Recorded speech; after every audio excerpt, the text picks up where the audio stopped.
Good morning mga yads! Tara, samahan niyo akong maghanap ng hopya. Hopya? Are you sure? Yup, I'm sure!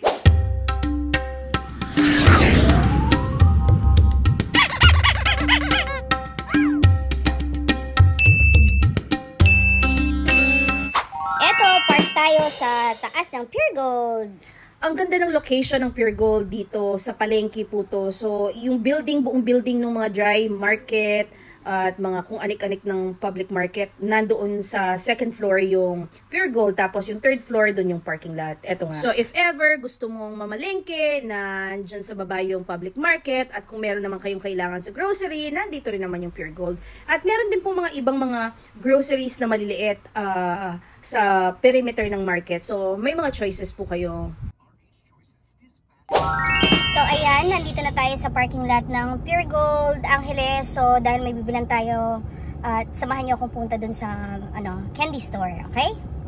Ayan, dito tayo dumaan at nang makita nyo. Halika, halika, halika! Siyempre gusto kong makita ninyo kung anong meron dito sa aming public market. Ayan, may mga suman na nagtitinda. Tapos ito yung sinasabi ko sa inyong baba ng Pure Gold, yung mga dry goods. At hindi ako nagbibiro na nagpunta tayo dito in the hunt for the Ribbonet Tipas Hopya. At meron daw dito sa pinakamalaking or pinakabonggang candy store or candy shop or mga ganyan. So dito raw meron. At ito ang Arthur's.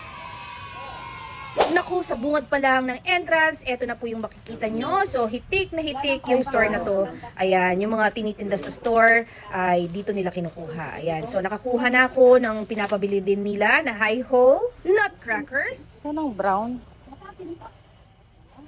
Ay, ito. Actually, maliit lang po talaga itong Arthur's, pero maayos naman yung pagkakamada ng mga paninda nila. And ang ganda nga tignan kasi siksik at saka liglig na mga paninda, kaya nakakaganang mamili. Tama! BS kaya. Kuya, may bonnet na hopya, tipas. Meron yung bit? Yun lang, wala silang rebonet ngayon. Sayang. But anywho, enjoy na lang natin ang pagtingin dito sa tindahan ng Arthur's kasi talagang nakaka-happy, di ba? Tingnan nyo naman, ang dami. From gums, from chips, from candy. Oh, tingnan mo, may Viva pa. Shoutout sa'yo, Ma'am Small Laude. No bashing!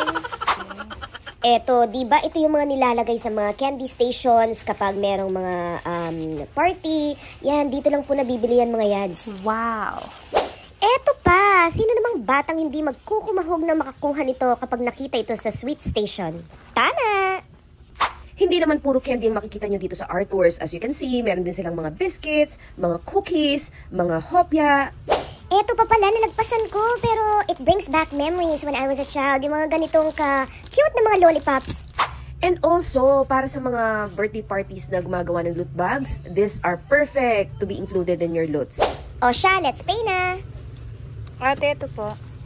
Na-enjoy ko talaga itong pagpunta ko dito sa Arthur's. At eto pa, dito sa payment counter, may mga stickers, may mga mini toys. Ang cute mga yads! Naalala ko tuloy, nakahiligan ko rin mag-collect ng mga ganito.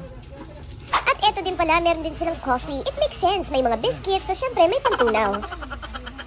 Wag ka, may noodles din.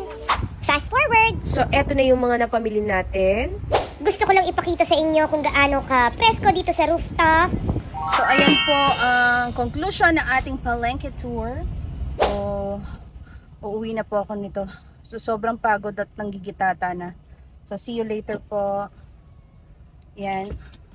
Sobrang init. Grabe.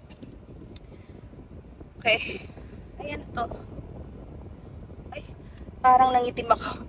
Bigla akong nangitim. OMG! Ayan o.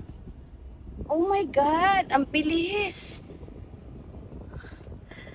Hindi ko kasi akalain na na maglalakad pa ako ng iba-ibang lugar. Kasi kala ko dun sa mismong pinuntahan nating store kanina sa Arthur's Candy Shop. So kala ko makakuha na tayo ng tipas doon. Pero hindi pala. So Nakita nyo naman, lumakad pa ako sa palengke and all. And nakahanap naman, luckily. So, yun nga. So, at least meron na tayong tipas. So, ayan mga yads. So, sana nagustuhan nyo ang ating palengke tour or ang Arthur's Candy Shop tour. So, ayan. Kindly like, share, and subscribe to my channel po. Mommy G Diary. Till next vlog. Bye!